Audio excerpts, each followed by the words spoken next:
So hello everyone, welcome back my channel. My wife is secret mafia, ये story का first part है।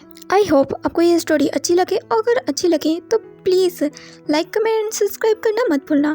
तो चलिए फ्रेंड्स, स्टोरी को स्टार्ट करते हैं। स्टोरी की स्टार्टिंग जियांग मैंसन से होती है, जहाँ हम एक पर्सन को देखते हैं जिसे बुरी तरह से मार पड़ी होती है, और वो पर्सन रोते हुए कहता है, डैड डैड प्लीज़ मुझे माफ़ कर दीजिए, मैंने कुछ भी नहीं किया। मगर उसके डैड कुछ भी नहीं सुन रहे थे, उसे स्टिक से मारे जा रहे थे। उसकी मदर उसे आकर बचाती है, तब जाकर उसके डैड शांत हो जाते हैं और गुस्से से छड़ी पटक कर वहाँ से चले जाते हैं। वो पर्सन बुरी तरह से रो रहा था, और वो और कोई नहीं विंग था, जो मैडम यू है। उससे कहती है, मुझे माफ़ कर देना बेटा, मैं उनसे तुम्हें प्रोटेक्ट नहीं कर पाती, मुझे माफ़ कर देना। और वो भी रोने लगी थी। उन्होंने विंग को प्रोटेक्टली पकड़ रखा था और कवर करके रखा था, ताकि जियांग फेमैन दोबारा विंग को हर्ट ना कर पाए। विंग अपनी आंसू पोंछता हुआ कहता है, मॉम कोई बात नहीं, मैं ठीक हूँ, मैं अब अपने रूम में जा रहा हूँ। और ऐसा कहकर विंग वहाँ से निकल जाता है। वो जियांग फेमैन का अडॉप्टेड सन है, लेकिन जियांग फेमैन उसे बिल्कुल भी पसंद नहीं करते। वो तो उसे अपने घर में रखना भी नहीं चाहते थे, मगर मैडम यू की जीत के चलते उसे अपने घर में रखने के लिए राजी हो चुके थे। उसे पता नहीं है क्यों जियांग फेमैन उसे नापसंद करते हैं। वो तो हमेशा कोशिश करता है वो जियांग फेमैन को खुश कर सके, मगर जियांग फेमैन तो उससे नफरत करते हैं। पर क्यों उसे नहीं पता। वो यहाँ से जा सकता है, मगर मैडम के प्यार के आगे वो मजबूर है, जो उसे एक मदर का प्यार देती है, और वो ये फॉर्मनेस को खोना नहीं चाहता, इसलिए वो हर जिल्लत को बर्दाश्त करता है। उसकी गलती ना होने के बावजूद वो पनिशमेंट लेता है। जियांग फेमैन को जब भी जंगसक की वजह से गुस्सा आता है, तो उसका सारा गुस्सा वो विंग पर उठाते हैं। वो बस अपने ओमेगा बेटे को बस सुनाते हैं। जियांग को इस बात का पता ही नहीं है, अगर वो कोई गलती करता है इस वजह से विंग को कितनी छड़ी पड़ जाती है, क्योंकि जियांग फेमैन के लिए तो जंगसक के बिगड़ने का कारण सिर्फ विंग है। और वो अक्सर विंग को खली खोटी सुनाते रहते हैं, उससे काफ़ी ज़्यादा बेइज्जत करते हैं। वो उसे अपना बेटा नहीं मानते, उन्होंने तो उसकी स्टडी तक रुकवा दी थी।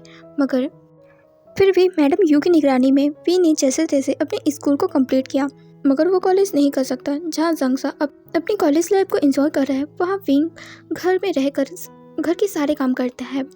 इसके बावजूद जंगसा नाइट आउट के लिए रात भर घर से बाहर रहता है, जिस बारे में जब जियांग फेमैन जान जाते हैं तो उन्हें बहुत गुस्सा आता है। वो जंगसा पर खूब चिल्लाते हैं, इवन वो विंग को तो मारते भी हैं, क्योंकि वी ने उसे इस बारे में कुछ बताया नहीं, जबकि उन्होंने कहा था जंगसा पर नजर रखने के लिए। तो इसलिए वो गुस्से में विंग को मारे जा रहे थे। फिर मैडम यू ने विंग को बचा लिया था। विंग अपने रूम में आ गया था। वो अपनी आंसू पोंछता है और अपनी बॉडी में ऑइंटमेंट लगाने लगता है। उसे काफ़ी दर्द हो रहा था, पर वो काफ़ी बेटर फील कर रहा था। कुछ समय बाद तो वो नीचे किचन में जाता है और एक प्लेट में खाना निकाल कर वो जियांग के पास आता है। जियांग फेमैन तो जैसे ही जियांग आया, उस पर तो गुस्से से भड़क पड़े थे और उसे रूम में बंद कर दिया था। उसे रूम से बाहर निकलने की भी परमिशन नहीं थी। विंग चुपके से डोर को ओपन करता है और अंदर आ जाता है, और जियांग से कहता है, जियांग देखो मैं तुम्हारे लिए खाना लाया हूँ। जियांग बेड में बैठा बॉल से ही खेल रहा था, तो वो विंग को देखकर रुक जाता है और कहता है, विंग तुम यहाँ, अगर डैड ने देख लिया तो। विंग कहता है, चिंता मत करो, डैड सो चुके हैं। वो ऐसे कहकर जनरली स्माइल करता है और जियांग के सामने खाना रख देता है। जियांग पूछता है, क्या तुमने खा लिया? विंग अपना सर नोट करता है, तब जियांग कहता है, छोटे कहेंगे, जेट ने चलो तुम्हें भी पनिशमेंट के लिए भूखा रखा होगा, चलो अब तुम भी मेरे साथ खा ही लो।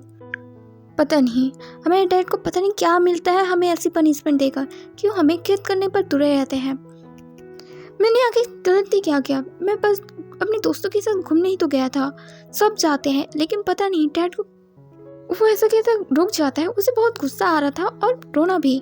विंग तब उससे कहता है, डैड को बस तुम्हारी फिक्र है, इस तरह रात को ओमेगा का बाहर रहना सेफ नहीं है।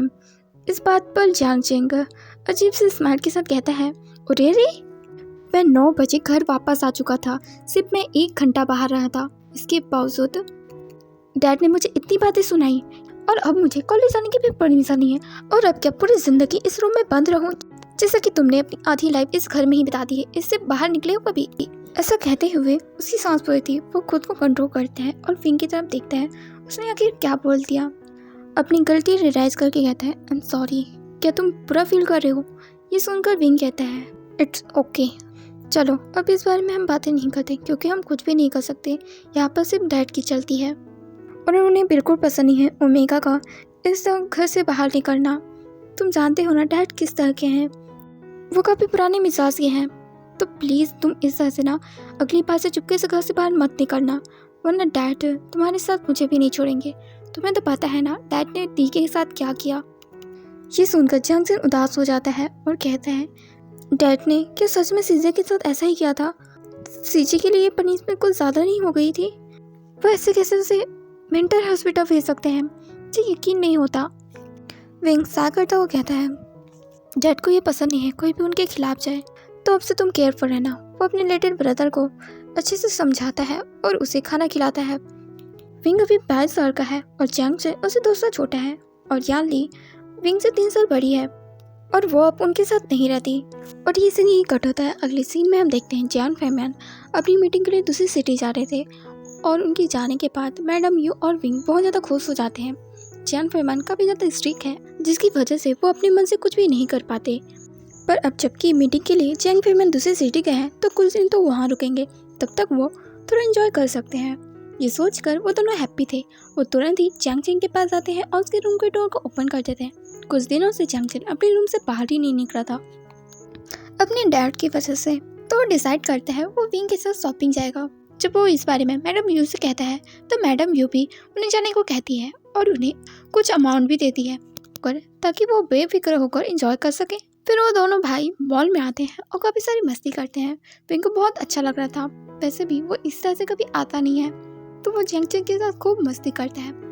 और दोनों ने काफ़ी अच्छी शॉपिंग कर ली थी, तो वो दोनों घर वापस आ जाते हैं और अपनी मदर को वो सारी चीज़ें दिखा रहे होते हैं। तीनों हंसते हुए बातें कर रहे थे। इतने में बाहर जंग फेमैन की कार आकर रुकती है। वो तीनों ही डर जाते हैं, क्या वो इतनी जल्दी वापस कैसे आ सकते हैं? मैडम यू काफ़ी ज़्यादा घबरा गई थी। जंग चिंग कहता है, मॉम अब हम क्या करें? क्या डैड कि फिर से वो उस पर चिल्लाएंगे? विंग कहता है, जल्दी से कुछ सामानों को छुपा दो। वो लोग जल्दी जल्दी सामानों को इधर उधर छुपाने लगते हैं, पर अभी भी सोफे पर कुछ बैग पड़े हुए थे। जंग चिंग उन्हें उठाकर ले जाने ही वाला था। इतने में जंग फेमैन वहाँ आ जाते हैं और जंग चिंग के हाथों में शॉपिंग बैग देकर कहते हैं, तो वैसे बाहर गए थे मुझसे बिना पूछे? जंग चिंग तो कभी इधर डर जाता है। वही मैडम यू घबरा कर कहती हैं, वो मुझसे पूछ कर गया था और उसने बस जैसे शॉपिंग की तो की है। वैसे भी वो कितने दिनों से अपने रूम में ही था, इसलिए उसे अच्छा फील हो, इसलिए मैंने उसे शॉपिंग पर भेजा था। ये सुनकर जंग फेमैन कहते हैं, उड़ा लो पैसे मेरे, और वो मुंह फेर कर अपने रूम में चले जाते हैं। मैडम यू उन दोनों भाइयों से कहती है, अपने सामानों को लेकर रूम में चले जाओ, और वो जंग फेमैन के पीछे जाती है। ये सीन कट होता है। अगले सीन में देखते हैं जंग फेमैन मैडम यू से कह रहे होते हैं, मैंने जंग चिंग के लिए कुछ डिसाइड किया है, मैं उसकी मैरिज करवाने वाला हूँ। ये सुनकर मैडम यू कहती है, मगर वो तो अभी भी बच्चा है, उसे इन सब चीज़ों की समझ नहीं है, वो अभी मैरिज के लिए सही नहीं है, और अभी तो उसकी पढ़ाई भी पूरी नहीं हुई है। मैडम यू बस उसकी मैरिज को टालना चाह रही थी, मगर जंग फेमैन कहते हैं, मैंने डिसाइड कर लिया, मैं उसकी मैरिज कराऊंगा। 3 दिन बाद लैन फैमिली हमारे यहाँ आने वाली है और मैं चाहता हूँ जंग चिंग का रिश्ता लैन सन के साथ पक्का कर दूँ। ये सुनकर मैडम यू थोड़ा अपसेट हो जाती हैं, क्योंकि वो जंग चिंग को जानती है जंग चिंग मैरिज के लिए मना ही करेगा, मगर जंग फेमैन उसे फोर्स करेंगे। और शायद वो इसी काम से बाहर गए थे और उन्होंने अपने काम में सक्सेस पा ली है। वो कैसे भी अब जंग चिंग की मैरिज करवा के रहेंगे। जंग चिंग को जब इस बात का पता चलता है तो वो बहुत ज़्यादा परेशान हो जाता है। वो अपनी मदर से कहता है, मॉम मुझे मैरिज नहीं करनी है, मुझे लाइफ में कुछ करना है, मुझे अपना करियर बनाना है, मैं इस तरह मैरिज नहीं कर सकता हूँ। मैडम यूँ कहती है, पर मैं क्या कर सकती हूँ, तुम्हारे डैड तुम्हारी मैरिज करवाएंगे। कुछ दिनों बाद लैंड फैमिली यहाँ आने वाली है, उनके सामने प्लीज़ अच्छे से बिहेव रखना। ये कहकर मैडम यू वहाँ से चली जाती है और जंग चिंग बहुत ज़्यादा गुस्सा कर रहा होता है, आखिर उसके डैड ऐसा उसके साथ क्यों कर रहे हैं।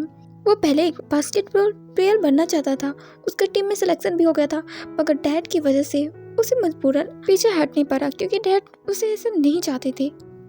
उसके डैड जो चाहते थे वो करने लगा, वो अपनी स्टडी पर ध्यान दे रहा था, मगर अब उसके डैड चाहते हैं वो मैरिज कर ले। क्यों? जंग चिंग बहुत ज़्यादा अपसेट हो गया था। विंग उससे समझाते हुए कहता है, एक बार उसे मिल लो, क्या पता वो और उसकी फैमिली तुम्हें समझे, और क्या पता वो तुम्हें खेलने की मौका भी दे, तुम अपने करियर की शुरुआत कर सकते हो यहाँ से बाहर निकल कर। जंग चिंग तुम्हें इस बारे में सोचना चाहिए और उससे अकेले में बात भी करना चाहिए। विंग की बात सुनकर तो जंग चिंग को एक होप सी मिल जाती है। वो सोचता है अगर लैन फैमिली ने उसे सपोर्ट दिया तो वो अपना सपना पूरा कर सकता है और यही सोचकर वो रेडी हो रहा होता है। लैन फैमिली जंग फैमिली आ चुकी थी और दोनों ही फैमिली लैनसन और जंग सिंह के रिश्ते की बात कर रही थी, कब मैरिज करनी है, कैसे भी करनी है, और सारी बातें चल रही थी। मगर जान चैन लैनसन से अकेले बात करना चाहता था पर उसे मौका ही नहीं मिलता क्योंकि सब कुछ पहले से डिसाइड हो गया था। वो बार बार लैनसन की तरफ देख रहा था। ये चीज़ लैनसन भी फील करता है पर वो उस पर ज़्यादा ध्यान नहीं दे रहा था। उसे कोई परवाह नहीं थी उसकी मैरिज किससे हो रही थी। वो तो बस अपने पेरेंट्स का दिल रखने के लिए मैरिज कर रहा है, तो वो मैरिज किसी से भी कर सकता है। लैनसन का तो ऐसा ही था। ये जांग चैन काफ़ी ज़्यादा परेशान हो रहा है क्योंकि वो यहाँ कुछ बोलना चाहता है, अपनी बात रखना चाहता है पर वो कुछ कह नहीं पा रहा है अपने डैड के डर से। तो वो अपनी मदर से कहता है, ओम क्या आप हमसे पूछ सकती हैं कि मैं मैरिज के बाद भी अपनी पढ़ाई कंटिन्यू कर पाऊंगा और क्या मुझे जॉब करने की परमिशन होगी। मैडम यू कहती है, मैं मैडम लैन से इस बारे में बात करूंगी। जंग चैन थोड़ा रिलीफ फील करता है। वहीं लैन फैमिली को तो जंग चैन पसंद आ गया था तो वो सभी बहुत खुश थे और वो डायरेक्ट मैरिज करने की बात करते हैं। तो मैरिज का दिन कुछ दिनों बाद ही रखा जाता है जहाँ मैरिज की भी तैयारी होने शुरू हो चुकी थी और जंग मैंसन को अच्छे से सजाया जा रहा था। वहाँ हम विंग को देखते हैं जो किचन में सभी सर्वेंट के साथ खाना बना रहा था। उसे इस मैरिज में शामिल होने की परमिशन नहीं थी पर इसके बावजूद तो वो जंग चैन के लिए खुश था क्योंकि जंग चैन ने बताया था वो अल्फा काफ़ी ज़्यादा हैंडसम था और इसलिए मैंने मैरिज के लिए हाँ कह दिया। और तो और वो मेरी पढ़ाई भी नहीं रुकाएगा, इसलिए मैं काफ़ी ज़्यादा खुश हूँ। इसलिए विंग भी जंग चैन के लिए काफ़ी खुश था। पर इधर जंग चैन को पता चलता है वो मैरिज के बाद जॉब नहीं कर सकता। उसे मैडम लेनी की तरह घर संभालना होगा। उनके यहाँ इन-लॉज काम पर नहीं जाते और ये सारी बातें जंग चैन को पता चल जाती हैं और वहाँ के नियम के बारे में भी। तो वो फैसला करता है वो ये मैरिज नहीं करेगा क्योंकि उसे एक फ्रीडम लाइफ चाहिए, ना कि उसे उस फैमिली में जाकर बंद कर रहना था। और इसलिए वो मैरिज से भाग जाता है। उसने अपने रूम में एक नोट छोड़ा था। इन सबसे बेखबर तो सब मैरिज के कामों में जुटे हुए थे और कुछ समय बाद देखते हैं मेहमान भी आना शुरू हो चुके थे। लैनसन और जंग चैन को साथ में स्टेज पर जाना था इसलिए जंग चैन को बुलाने को कहते हैं। तब मैडम यू जंग चैन को बुलाने के लिए उसके रूम में जाती है तो देखती है जंग चैन वहाँ नहीं और ये नोट पड़ा है। तो काफ़ी ज़्यादा वो डर जाती है। वो तो वहीं बैठ जाती हैं। अब क्या होगा और वो क्या जवाब देगी जांग फेमैन को। जांग चैन का तो कॉल भी नहीं लग रहा था। वो थोड़ा परेशान हो जाती हैं। वहीं जांग फेमैन जब देखते हैं इतने देर से मैडम यू नहीं आ रही है तो वो खुद ही ऊपर जाते हैं। जांग चैन के रूम में देखते हैं मैडम यू फर्स्ट पर बैठी हुई है। तो वो कहते हैं, यू तुम यहाँ ऐसे क्यों बैठी हो और जंग चैन कहाँ है। और उधर देखते हैं जब उन्हें वो नोट मिलता है तो वो नोट को रीड करते हैं जिसमें लिखा था, आई एम सॉरी पर मैं ये मैरिज नहीं कर सकता। मुझे अपना करियर बनाना है, मुझे लाइफ में कुछ करना है। आई एम सॉरी डैड, अब मैं जा रहा हूँ यहाँ से। मैंने आपको पहले से कहा था मैं मैरिज नहीं करना चाहता पर आपने मेरी बात पर ध्यान ही नहीं दिया। जंग फैन गुस्से से उस पेपर को अपनी मुट्ठी में बीज लेते हैं। उसका पूरा रोल बन चुका था। वो गुस्से से नीचे चले जाते हैं जहाँ पर मैडम लैनी, लैनसन और लैनसन का बड़ा भाई लैनसन जंग चैन का ही इंतजार कर थे मगर जंग चैन वहाँ नहीं आता। और जंग फैमिली को इतने गुस्से में देखकर वो सभी तो पहले एक दूसरे का फेस देखते हैं। फिर मिस्टर लैन जंग फैमिली से पूछते हैं, फेमैन क्या हो गया, तुम जंग चैन को क्यों नहीं लेकर आए।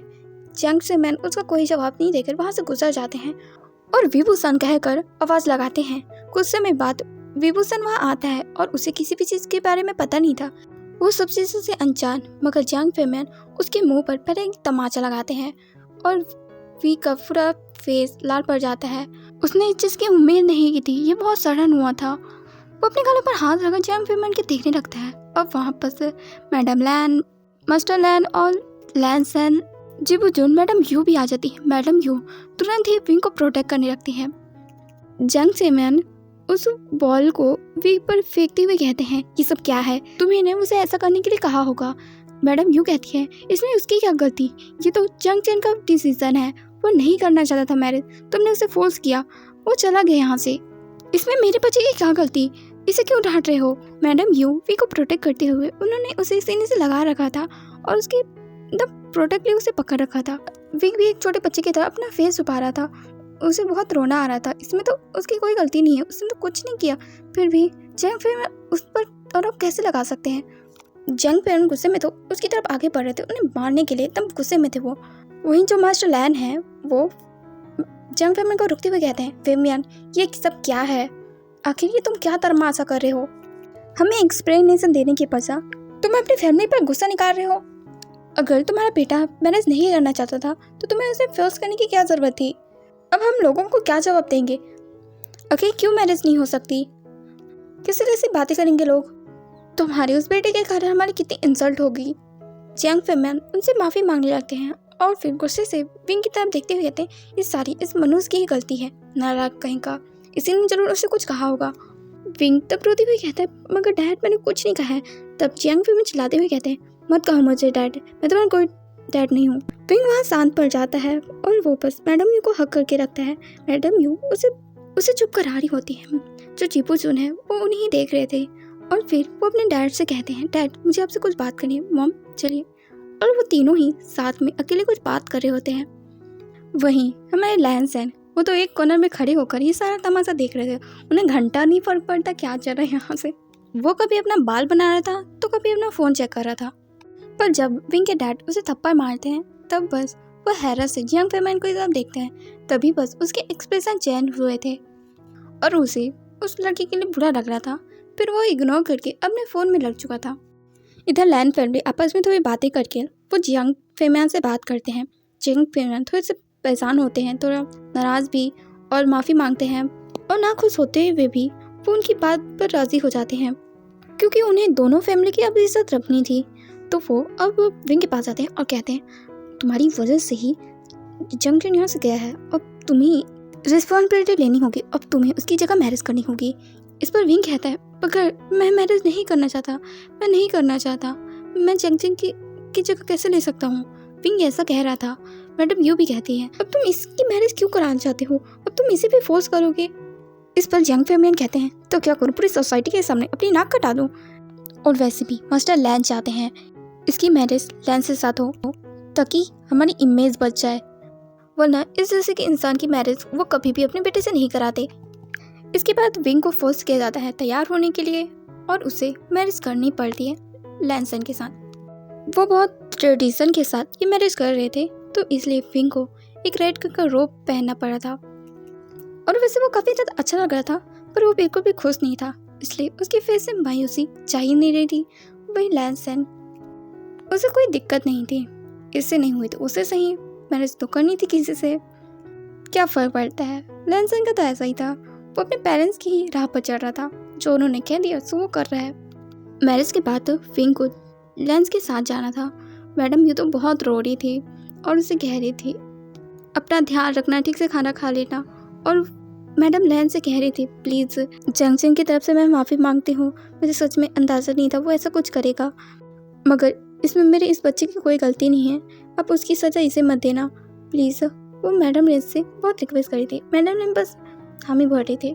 जंग फेमन जो इस मैरिज से ना खुश थे वो विंग से कहते हैं, यहाँ से जा रहे हो तो फिर कभी वापस मत लौटना।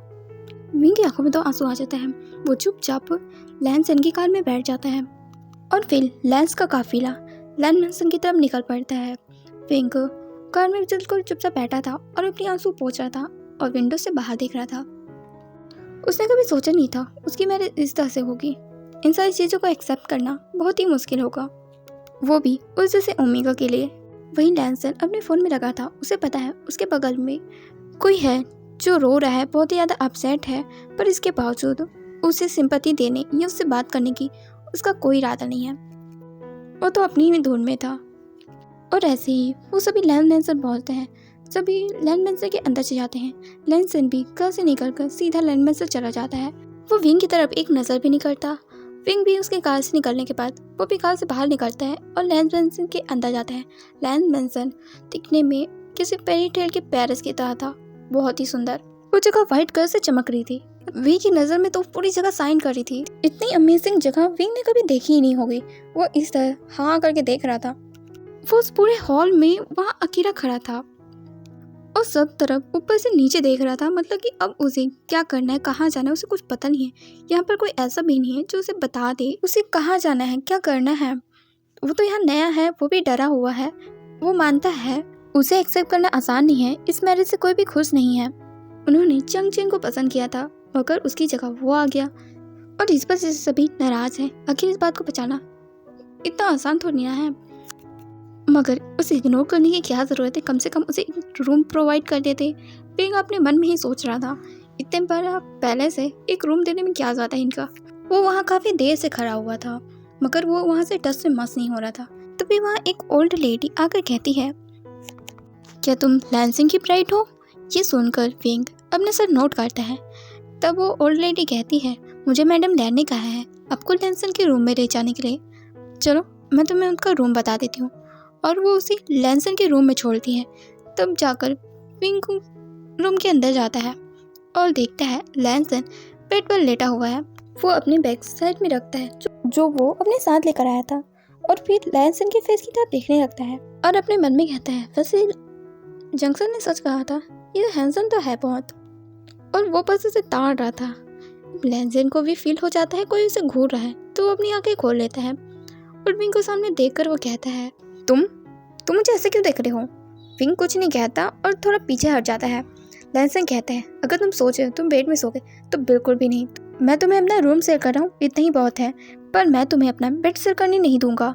ये सुनकर विंग अपने मन में कहता है, रूम भी शेयर करने की ज़रूरत नहीं थी, मुझे कोई रूम प्रोवाइड कर देते तो ज़्यादा अच्छा होता। मगर वो मुंह पर कुछ भी नहीं कहता और फिर अपने बैग से अपने कुछ कपड़े निकालकर बाथरूम में चला जाता है और चेंज कर सीधा रूम में रखे सोफे में जाकर लेट जाता है। इतने सारे हंगामे की वजह से वो काफ़ी टायर्ड हो चुका था। वही लैंसन तो उसका एटीट्यूड दिखता रह गया था, उसे कुछ तो अलग लग रहा था इस ओमेगा में। इतना सब होने के बाद ये काफ़ी शांत हो चुका है, मतलब कि उस समय तो वो बहुत बुरी तरह से रो रहा था।